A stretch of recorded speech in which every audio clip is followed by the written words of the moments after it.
Ladies and gentlemen, aviation enthusiasts and curious minds alike, welcome to the thrilling mini-series that will take you soaring through the skies called What Makes This Plane Great? Now, we are kind of sticking to the theme of multi-role aircraft, and today we are going to talk about the American single-engine torpedo bomber, the Grumman TBF Avenger. So, what makes this rugged aircraft great? Well, despite a poor first start at the Battle of Midway, the Avenger went on to become one of the most vital Allied naval aircraft of the war. In fact, the one plus side with the Avengers in the Battle of Midway is that due to the low and slow flying torpedo bombers attacking the Japanese ships first, they distracted guns from both Japanese ships and A6M0 fighters away from the high flying Douglas SBD Dauntless dive bombers, and the Dauntlesses in the Battle of Midway would end up having their shining moment when they successfully sunk multiple Japanese ships, including aircraft carriers. Through evolving tactics and torpedo bomb technology, the Avenger would successfully play a major part in defeating the Japanese, both on land and at sea. As well as successfully sinking aircraft carriers, people who have gone through my classic Jules playlist will know that a great fact about the Avenger is that they played a big part in destroying two of Japan's super battleships, the Musashi and the Yamato. As well as being able to carry torpedoes, another great thing about the Avenger is that they were able to carry and be fitted with other weapons and equipment. They could carry up to 2,000 pounds of conventional bombs, with some Avenger crews preferring to use skip bombing techniques rather than torpedoes.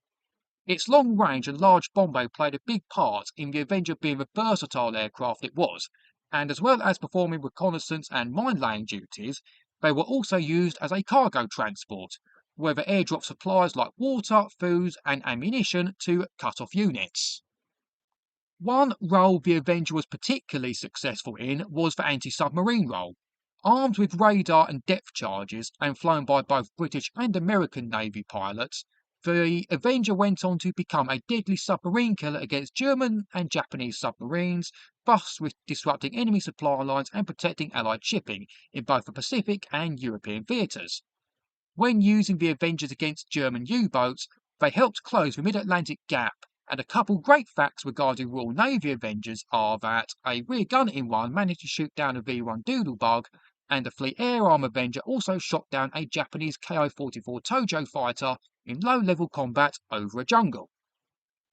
A couple quick great facts I'll mention about the Avenger is that a future American president in the form of George Bush Sr. was a pilot in one, and future Hollywood actor Paul Newman was a rear gunner in one. In fact, Paul Newman's escort carrier wasn't far away from Japan when the Enola Gay dropped the atomic bomb on Hiroshima. With the Avenger being the versatile and reliable aircraft it was, it would go on to have a more successful post-war career than many other World War II aircraft.